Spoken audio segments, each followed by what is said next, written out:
Hola chicos queridos, ¿cómo me les va? Bien, esta va a ser nuestra primera clase en Física 4.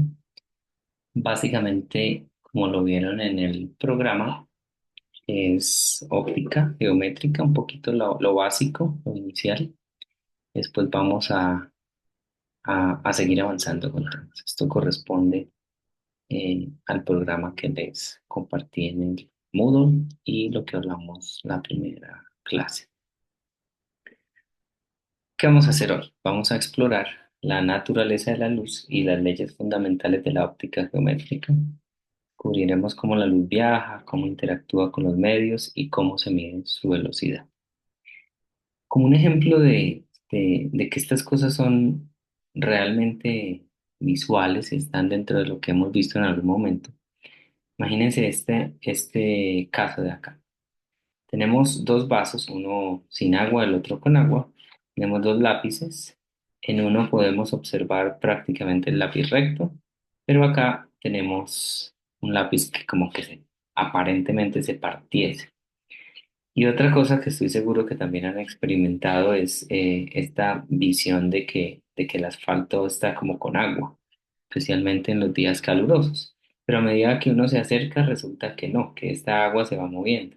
Entonces resulta que no es agua, ¿no?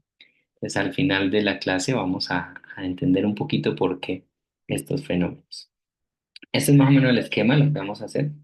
Hablar de la naturaleza de la luz, un poquito de qué dijo Newton y Huygens, mediciones, cómo medirlas, reflexión, refracción, principio de Huygens y vamos a terminar con algo de dispersión y una introducción a las reflexiones totales em, y las fibras ópticas.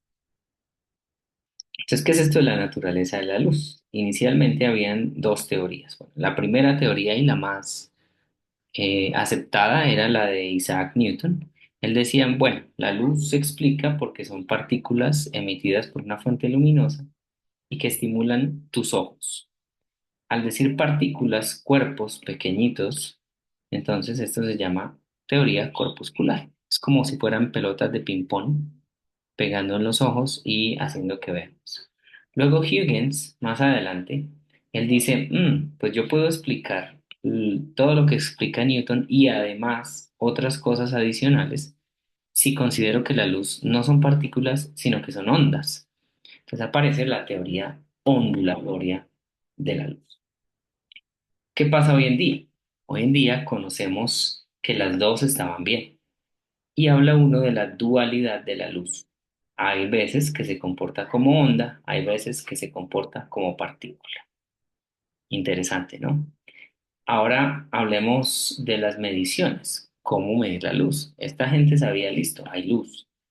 ¿Cómo mido qué tanto viaja? Porque si son partículas de cinemática, yo puedo decir eso tiene una velocidad, una aceleración, lo que sea. Si es una onda, pues ella también tiene asociada una velocidad de la onda, longitud de onda, todo esto, ¿no? Entonces llegan estos dos señores, Fizeau y Romers, y miden la velocidad de la luz con unos experimentos bien interesantes que ya los vamos a ver. Y pues solo para recordar, el valor aceptado es 3 por 10 a la 8 metros por segundo. Entonces déjenme mostrarle más o menos cómo es esto de los experimentos de estos señores. Aquí son videos cortitos que conseguí. Vamos a prestarle atención. Están en inglés, ya de aquí usted para adelante deben manejar un poco más el inglés. De todas maneras, al terminar yo más o menos les doy un recuentico. Vamos a ver el primero. Flight.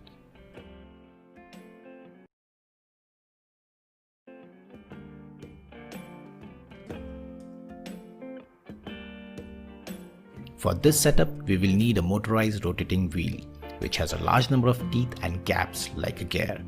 It's important that the width of the teeth are exactly the same as the width of the gaps. The next thing we need is a light source. Let's assume it's a strong laser for simplicity. The same can be achieved with, say, a light bulb or even a candle with an appropriate set of lenses. We will also need a semi-reflective mirror.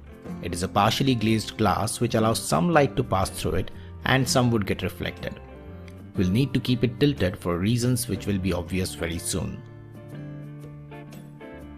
And lastly, we need a regular mirror on the other side of the wheel. With the setup as shown, when we switch on our laser, the light passes through the semi-glazed mirror. Some of the light would get reflected as well, but we'll ignore that as it is not relevant to this experiment. The light is pointed towards the outer rim of the wheel where there are teeth. If the wheel rotation is such that the light encounters a gap, it will pass through it and hit the mirror on the other side. The light beam then gets reflected and traces its path through the gap between the teeth again and hits the semi-glazed mirror. Some of the light passes through it, but again we'll ignore that part. The remaining light will get reflected, and here is where we will observe the light. Now let's start rotating the wheel. Doing this will cause the light to flicker at our observation point. We'll keep increasing the speed of rotation gradually. As we do that, at one point we'll observe that the light is completely blocked and no light can reach our observer. Let's see what causes this to happen.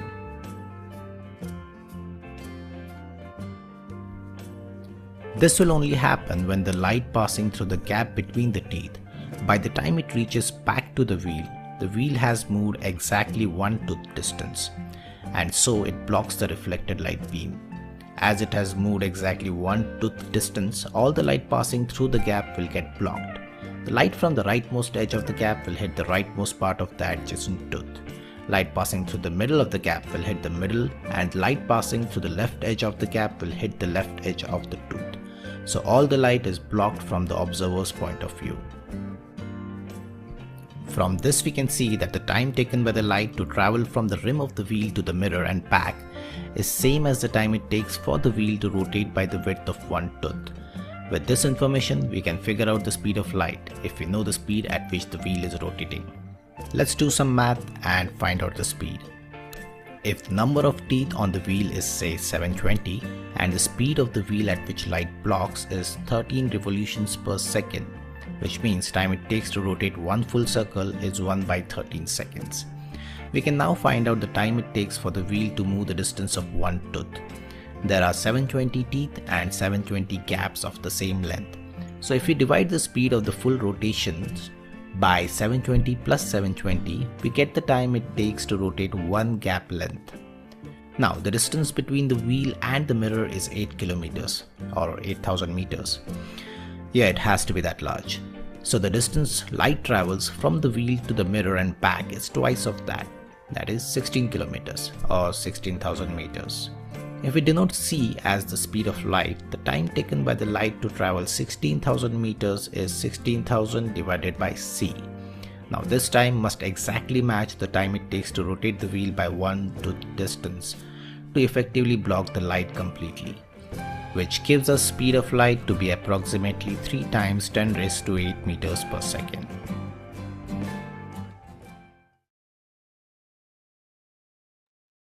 Bueno, ese fue el primero. Sí. El acento un poquito hindú, pero ahí se entendí, ¿no? Entonces, la base es que pase la luz, luego se devuelva y que se bloquee.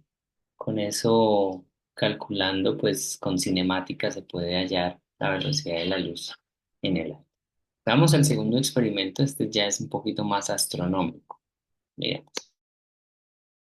Infinite. This view was held by Aristotle in ancient Greece and vigorously argued by the French philosopher Descartes, and agreed to by almost all the major thinkers for over 2,000 years. Galileo was an exception, but when he tried to measure the speed of light, he failed. But Galileo did set the stage for the first measurement. After he discovered the first 4 moons of Jupiter, he suggested that the eclipse of the moon Io would make a good celestial clock that navigators could use to help determine their location. In 1676, the Danish astronomer Ole Romer was compiling extensive observations of the orbit of Jupiter's moon Io to see if Galileo was correct. The satellite is eclipsed by Jupiter once every orbit. Timing these eclipses over many years, Romer noticed something peculiar. The time interval between successive eclipses became steadily shorter as the Earth in its orbit moved towards Jupiter and became steadily longer as the Earth moved away from Jupiter. In a brilliant insight, he realized that the time difference must be due to the finite speed of light. That is, light from the Jupiter system has to travel further to reach the Earth when the two planets are on opposite sides of the Sun than when they are closer together. Using what he knew about planetary orbits from Kepler, he estimated that light required 22 minutes to cross the diameter of the Earth's orbit. The speed of light could then be found by dividing the diameter of the Earth's orbit by the time difference. The actual math was done by others after Roemer's death in the early 1700s. Those who did the first arithmetic found a value for the speed of light to be 227,000 kilometers per second, or 141,000 miles per second. Not too bad for instruments of the 18th century. The modern value is 300,000 kilometers per second, or 186,000 miles per second.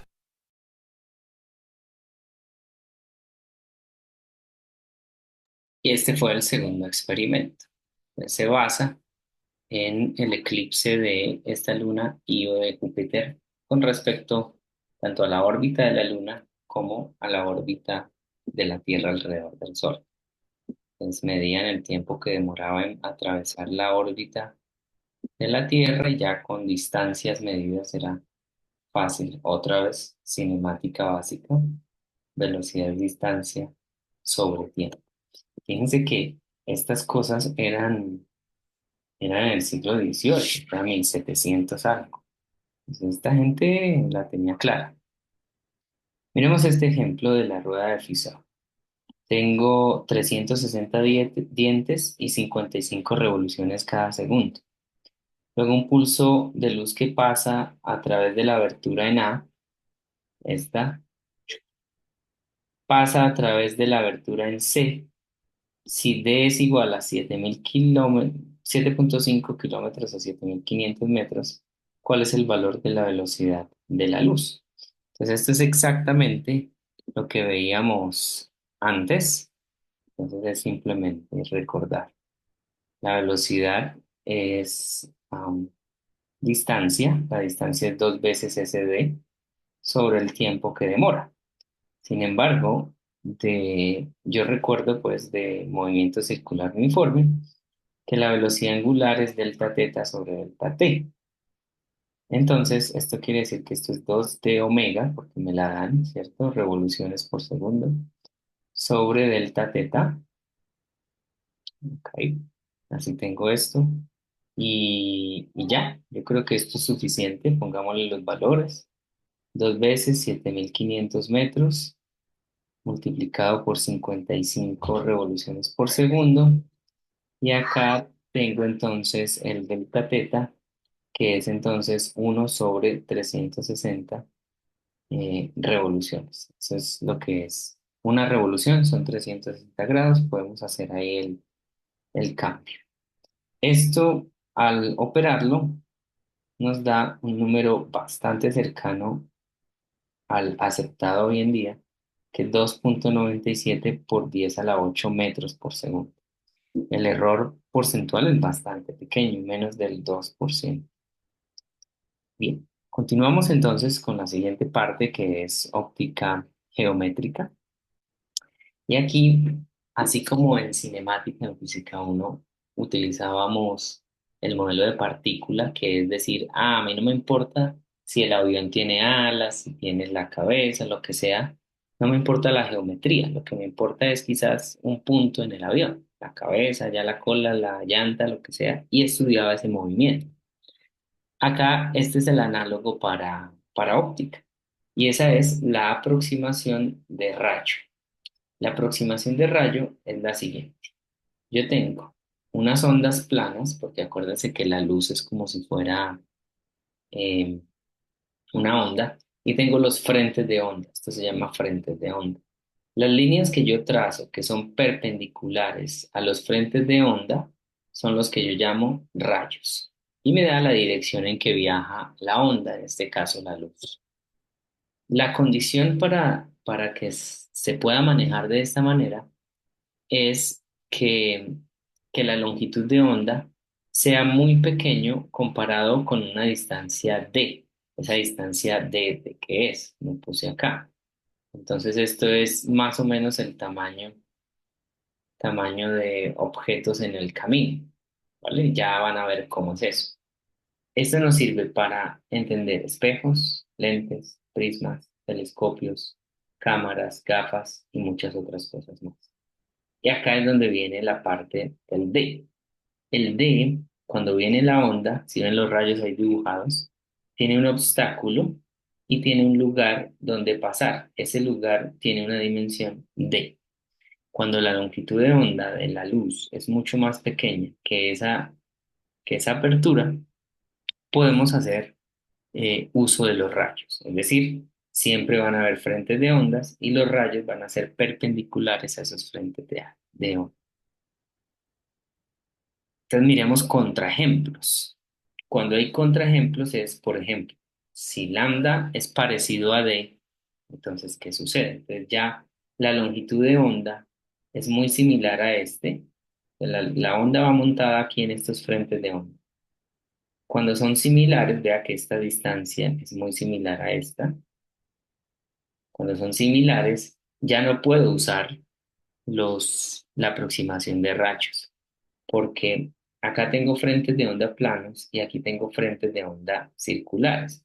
Aquí hay rayos paralelos, aquí estos rayos van circulares, son radiales, estos son horizontales, perdón. Y lo mismo pasa cuando la longitud de onda es muy grande comparado con la apertura acá. Tengo frentes de onda planos y luego paso a frentes de onda circular. Entonces, cuando hablemos de aproximación de rayo, va a ser simplemente cuando tengamos esta condición de lambda mucho menor que d en términos de aperturas y en términos de tamaños. Sabiendo eso, miremos la primera cosa interesante o propiedad de las ondas y es la reflexión. Así como una onda en una cuerda se puede reflejar, un rayo de luz que se propaga en un medio y encuentra una frontera, esta parte azul sería la frontera, con otro medio, parte de la luz incidente se refleja. Y tengo dos tipos de reflexión. Cuando la interfaz es bastante limpia, yo tengo algo que se llama reflexión especular, especular de espejo. Y es bastante bien estudiada, bien bonita, chévere. Y acá, en el segundo tipo de reflexión, es la reflexión difusa, porque entonces aquí la interfaz no es planita como un espejo, esto es más bien como un asfalto. Entonces lo que sucede acá es precisamente que uno tiene que poner correcciones. Esta parte de reflexión difusa es lo que sucede en las noches lluviosas. Cuando uno va en un carro, en una moto, más que nada en un carro, se pone como borrosa la visión, porque precisamente las luces de los carros pegan en el asfalto y van en todas las direcciones locas. Y eso hace que dificulte la visión. ¿Ok? Este es un ejemplo de reflexión especular y tenemos aquí difuso, ¿vale? Que se pierde, no se refleja mucho, sino que se va como para todas las direcciones. Nosotros vamos a usar prácticamente reflexión especular en este curso o en estas primeras semanas. La ley de la reflexión es la siguiente. El rayo incidente, el rayo reflejado y la normal a la superficie, todos están en el mismo plano. Tengo un rayo incidente que golpea esta interfaz. La interfaz forma una normal, la normal siempre es 90 grados. Este ángulo del rayo incidente con la normal es θ1, se refleja el rayo, están en el mismo plano, con un ángulo θ1'.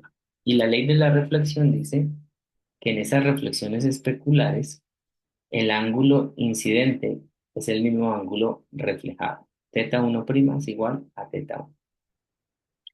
Miremos este ejemplo. Dos espejos forman un ángulo de 120 grados entre sí, ¿vale? Entonces tengo el espejo uno y tengo el espejo 2. Esos espejos eh, tienen la siguiente condición. Un rayo, que es el rayo incidente, incide sobre el espejo uno con un ángulo de 65 grados. ¿Sí ven? La normal es importante. Pues aquí 65 grados. Se va a reflejar con 65 grados también debido a la ley de reflexión. Encuentre la dirección del rayo después de que se refleja, entonces él viene y refleja aquí en M2. Y necesitamos saber este ángulo de acá, ¿vale? Esa es como la tarea. Pues miremos cómo lo podríamos resolver. Lo primero es hallar este delta. Como esta es una normal, esto es 90 grados, entonces yo puedo decir fácilmente, por geometría básica, que delta es 90 menos 65. Y esto es 25 grados. ¿Ok? Eso es lo primero que yo puedo. ¿Por qué me sirve ese? Porque este me va a servir para hacer este rayo incidente, este de acá. Pero antes de ese, pues es bueno hallar este gap. Yo sé que esto es 120 grados y fíjense que aquí yo puedo dibujar un triángulo de esta forma. Ya sé que este de abajo es 120, este es 25. Entonces gamma pues tiene que ser 180 menos 120 menos 25. Y si tengo gamma, que sería 35 grados, ahora voy a tomar otro que sería este de acá. Es otra vez 90 grados. Yo puedo decir que teta M2, que es el ángulo incidente en el espejo 2, es 90 menos 35 grados. Y eso es 55 grados. Por la ley de la reflexión, teta M2' es también 55 grados. Ya he resuelto este tipo de problemas. Es bastante sencillo, es geometría básica. Y esta es una de las tareas que yo quiero que hagan. Obviamente el profe hace el sencillo, ustedes hacen el más complicadito. Y es que fíjense en lo siguiente. Vean, volvamos a este para entender. ¿Ok? Fíjense en esto. Miren que el ángulo entre los rayos incidentes y reflejados es 65 grados. Hoy, que no lo quería escribir aquí. 65 grados incidente y este que es 55 grados. ¿Vale? Listo. Ah, pero creo que eso no era lo que yo quería ver. Leamos aquí, por algo lo puse. Observe que el ángulo entre los rayos incidentes y reflejados en el espejo M1 es de 130 grados. ¿Cómo es eso? Pues tengo este, el incidente y el reflejado, es decir, este ángulo de acá es de 130 grados. Por tanto, el ángulo por el cual la dirección del rayo cambia de su dirección original es de 180 menos 130. ¿Sí? Entonces yo este, tengo este acá, ¿sí? Este ángulo por acá, que es de 50 grados. Del mismo modo, para la reflexión en el espejo M2, no, creo que ahí se mencionaba era esto de acá. ¿Listo? Tengo el ángulo incidente, tengo el ángulo reflejado y este es el ángulo de 50 grados. Eso es lo que se refiere. Y luego agarramos este y agarramos este, ¿cierto? Aquí es 55, aquí también es 55. Yo estoy comparando este ángulo menos este grande, que es de 110. Entonces, este señor de acá tiene que ser 70. Y 50 de acá con 70 de acá me dan 120, que es exactamente este ángulo de ahí. Y la pregunta es, ¿este ángulo es el mismo que el existente entre los espejos?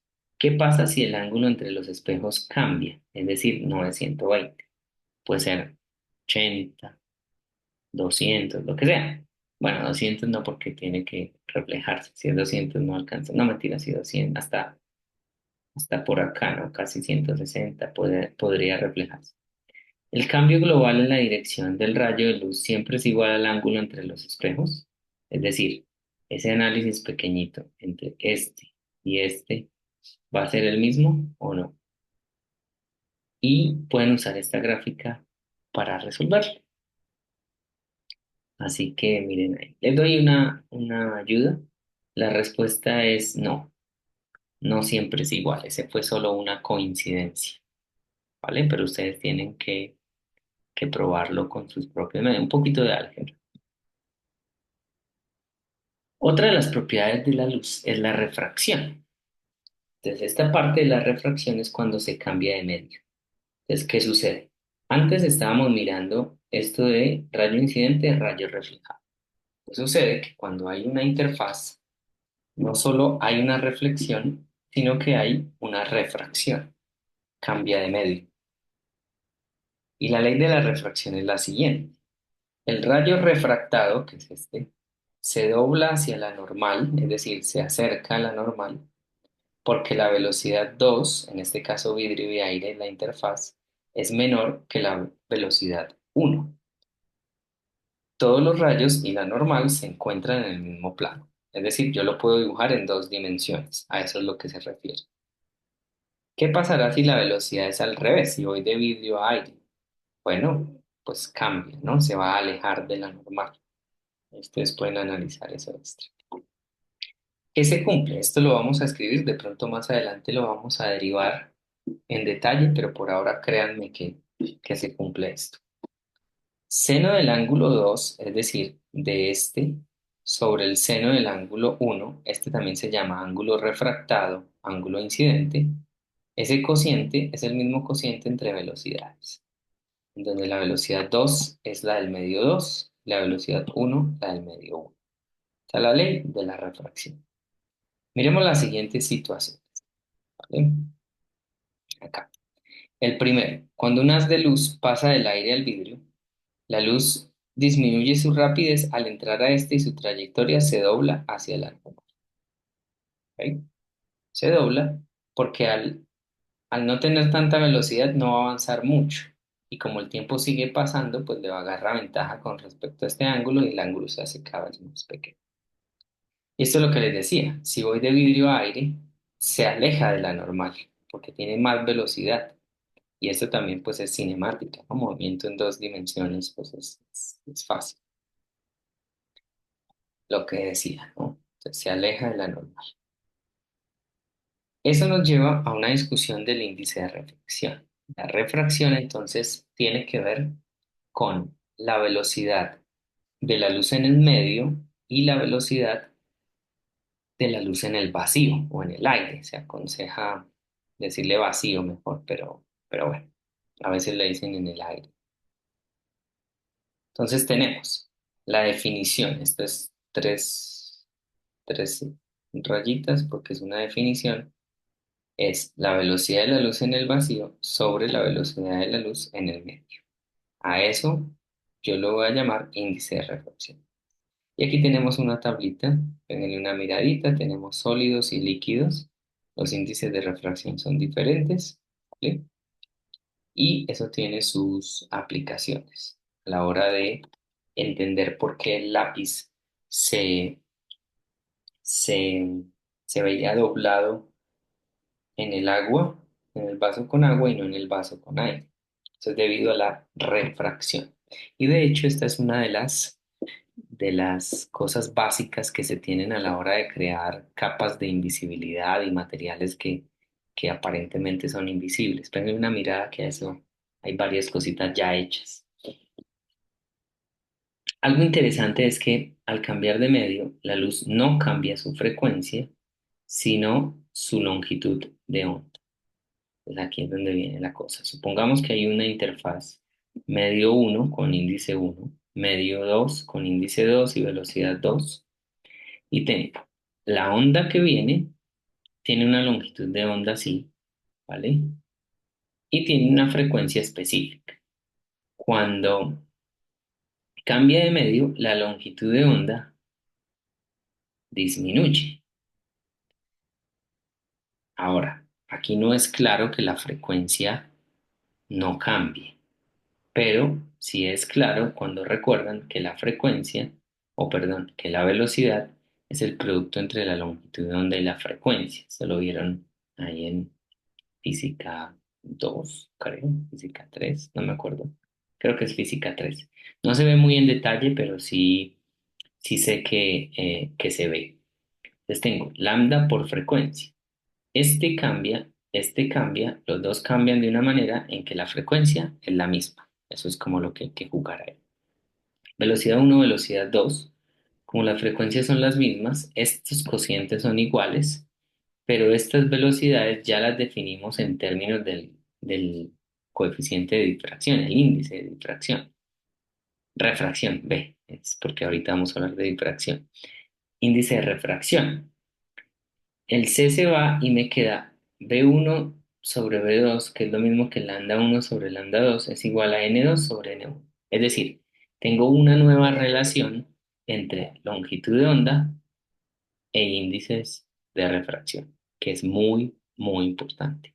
Esto, de hecho, es lo que me explica los arcoíris, y ahorita vamos a verlo. Si el medio uno es el aire se aproxima al índice de refracción como uno. Podemos definir el índice de refracción para un medio en términos de las longitudes de onda de las luces que yo mido. Yo puedo medir la longitud de onda en el vacío y puedo medir la longitud de onda en el agua, en el vidrio, y ahí me doy cuenta de cómo mido el índice de refracción.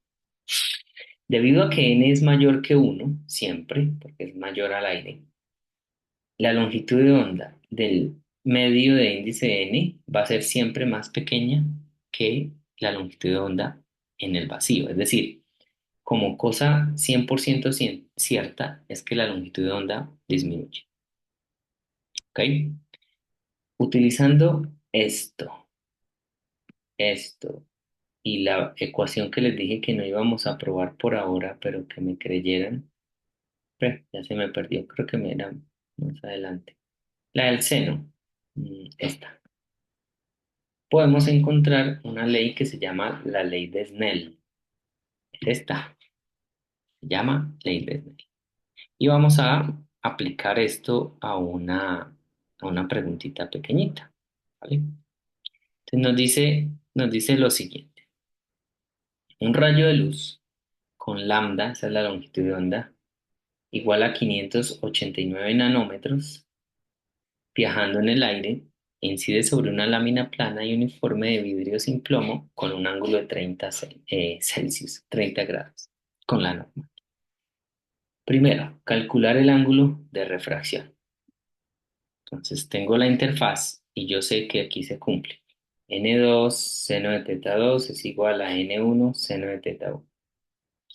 Es decir, que teta 2 es seno inverso de N1 sobre N2 por el seno de teta 1. Y ya, simplemente reemplazar. Entonces el seno inverso de N1, que es el aire, 1, N2, que es el vidrio sin plomo, es sólido vidrio sin plomo, 1,52, 1,52 por el seno de 30 grados, ¿vale? Si hacemos eso nos da 19,2 grados. Ahora la parte B, encontrar la velocidad de la luz en el vidrio. Pues bien, la velocidad es velocidad de la luz en el vacío sobre el índice de refracción. Esto es 3 por 10 a la 8 sobre el índice que es 1,52, me da 1,97 por 10 a la 8 metros por segundo. Y la parte C, ¿cuál es la nueva longitud de onda en el vidrio? Entonces, lo de antes, ¿no? N es lambda sobre lambda n, es decir, lambda n es lambda sobre n, que es 589 nanómetros sobre 1,52, nos da 388 nanómetros. Esa es como la idea, ¿vale? Hagamos otro.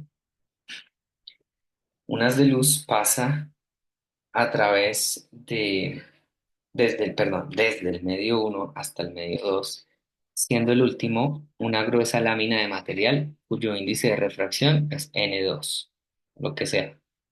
Demuestre que el haz que emerge en el medio uno desde el otro lado es paralelo al haz incidente. ¿Ok? Estas son dos trayectorias. Rayo incidente, ¿vale? Se refracta en la interfaz uno y luego en la interfaz 2 se vuelve a refractar y queremos probar que estos son paralelos. Eso es lo que queremos ver. ¿Listo? Miremos cómo se hace.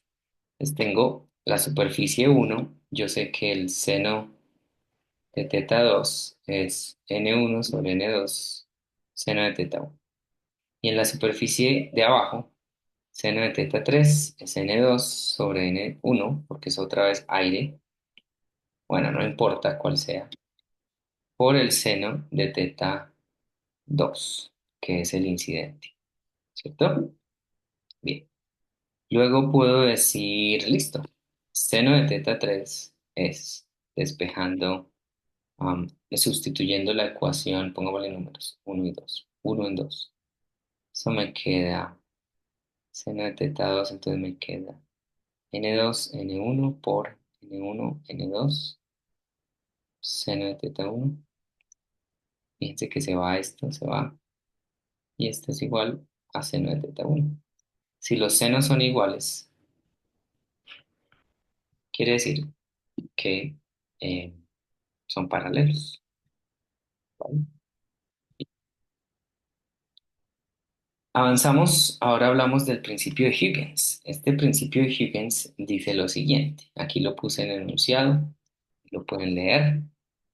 Todos los puntos en un frente de onda se toman como fuentes puntuales esféricas secundarias llamados trenes de onda. Se propagan, ¿vale? Con la velocidad de la onda en este medio y después de un intervalo transcurrido la nueva posición del frente de onda en la superficie tangente a esos wavelets o frentes de onda. Entonces, esto de acá, punticos acá en este frente de onda, es como si fueran y mandaran señales, ¿vale? Como las ondas en la piscina, ¿no? Uno toca y ellos se va propagando así. Después de un tiempo, la propagación va aquí, la de este punto. Después de un tiempo, ese mismo tiempo, de este va acá y del mismo tiempo va acá. Fíjense que si se trazan tangentes y se unen, yo estoy viendo el nuevo frente de onda como si se hubiese trasladado todo como si fuera una lámina. Y la distancia que hay, pues es la velocidad de la luz por el tiempo que transcurre. No importa si es plano o si es circular, pasa lo mismo. Este corresponde a ese, este a este, a este, este a este. El nuevo frente de onda siempre se hace tangente a esos wavelets. Esa es la ley de Huygens. Y a partir de eso también se puede entender la ley de reflexión y refracción. Mírenlo acá, en este dibujo a la izquierda. Tengo incidente y tengo dos rayos incidentes. Uno pega primero y el otro pega después, ¿vale? Entonces, cuando pega aquí, este señor emite una onda, ¿vale? Emite una onda que llega hasta B y también llega hasta D. Nos interesa más D. Cuando este pega acá, el rayo 2 viene apenas en B y ese es un frente de onda. Yo puedo decir que en ese punto específico empezó a emitir la onda. Entonces tengo dos ondas, la que se emite en A, que llega hasta acá en un tiempo, y la que se emite en B, que llega hasta acá en el mismo tiempo. ¿Listo? Eso es como lo básico. ¿Qué tengo que ver? Que AD, esta distancia de aquí, es la misma que BC, porque es lo mismo que decíamos antes, la velocidad de la onda por el tiempo. Si es la misma onda, el mismo medio tiene la misma velocidad. Y estamos diciendo que fue exactamente el mismo tiempo. Entonces, esta distancia es esta distancia. Entonces, tengo dos triángulos. Triángulo ABC y triángulo ADC, que son congruentes. ¿vale? Debido a que los une esta hipotenusa y este lado. Si tengo un triángulo con la misma hipotenusa y un mismo cateto, es un triángulo igual. Eso es lo que quiero decir acá. Uso la definición de coseno para estos dos ángulos aquí y obtengo que el θ1 es igual a θ1', que es exactamente la misma ley de la reflexión. De manera similar, para la refracción puedo usar el mismo análisis. Cuando está aquí, hay una onda hacia adentro con una nueva velocidad. Aquí la diferencia es que esta es una velocidad y esta es otra velocidad, ¿vale? Pero, ¿qué puedo decir? Que AD es velocidad 2 por delta t y el tiempo va a ser el mismo. BC es velocidad 1 por delta t. Como es el mismo tiempo, yo puedo jugar un poquito. Triángulo ABC y el triángulo ADC tienen la misma hipotenusa y el mismo tiempo. Ya no son congruentes, pero son triángulos que puedo asociar con las definiciones trigonométricas. Seno de teta 1, seno de teta 2, ahí ustedes terminan de revisar el álgebra, si me equivoco, aunque no creo. Fíjense que el AC es el único que tienen en común, esta línea de acá. Se cancela y obtengo esta ecuación que era la que teníamos antes sin probar. Debido a que las velocidades están relacionadas con la velocidad de la luz y el índice de refracción, obtengo la ley de Snell usando el principio de Huygens. ¿Vale? Chévere, ¿no? No es tan complicada la cosa. Ahora vamos a hablar de la dispersión. La dispersión, ¿se acuerdan que antes les dije que n dependía de lambda? Pues debido a que la luz blanca es una onda con muchas longitudes de onda, desde el violeta hasta el rojo, yo voy a tener entonces que, espera que esto como que se trabó, se me quedó bloqueada la pantalla. La volvamos a poner, voy a compartir. Noté que no estaba mostrando la imagen que yo quería. Miremos a ver si nos deja trabajar este Zoom.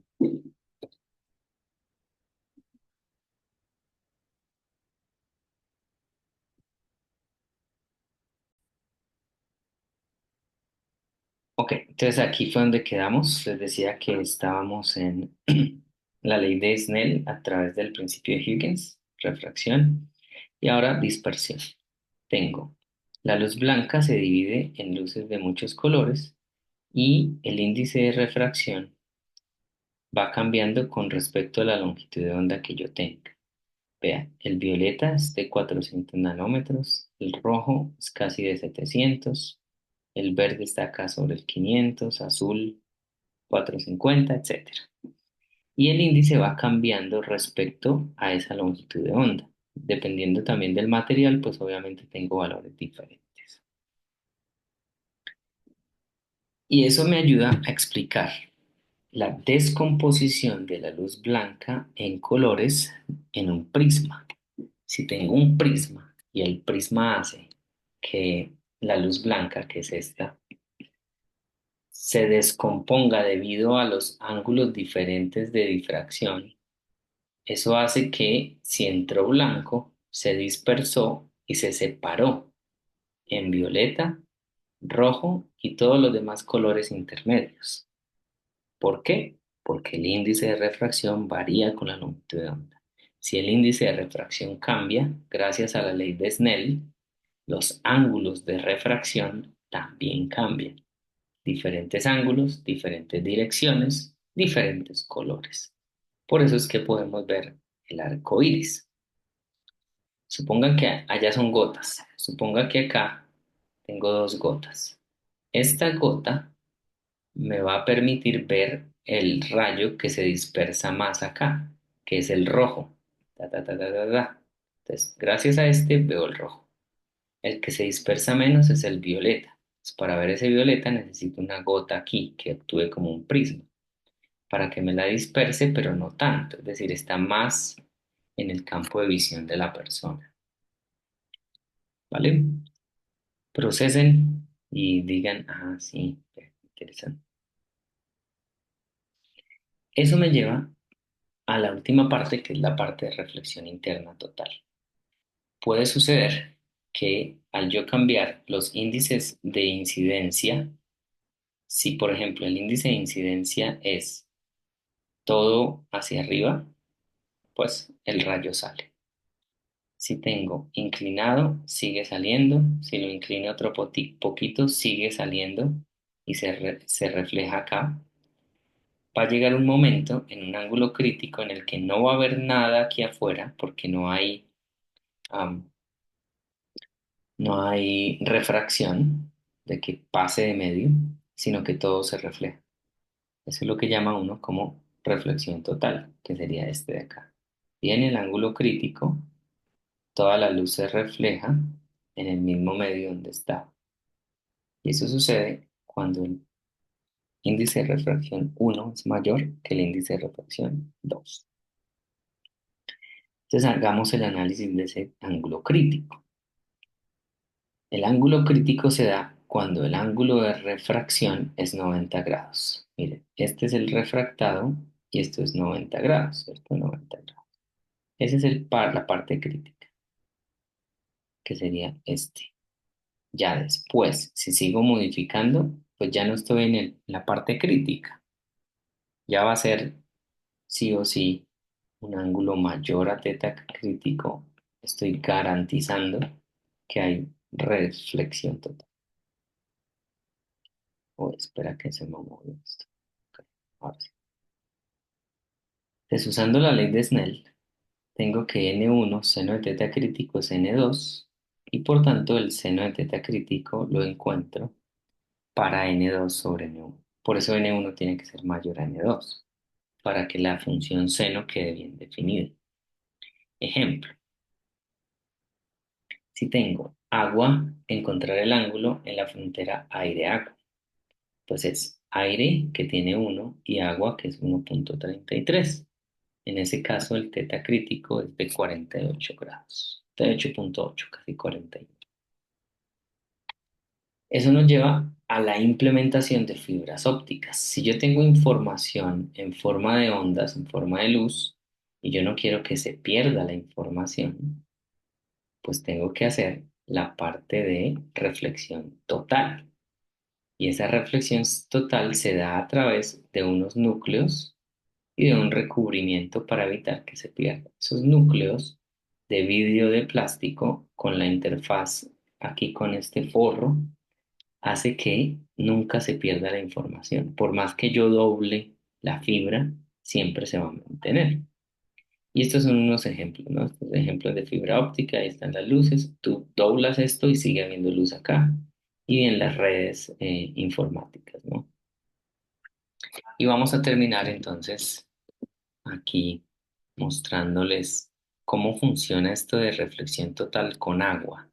Es bien chimbita. Esperen y verán. Esperen, la busco. ¿Dónde está? Aquí está. A ver, compartir. Y ese es el principio básico de la fibra óptica.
Si ven ahí que se alcanza a notar más o menos la trayectoria del láser.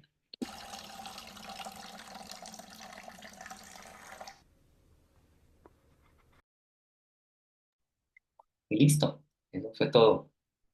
Muchas gracias, muchachos. Espero que les haya gustado y vamos a meterle todo.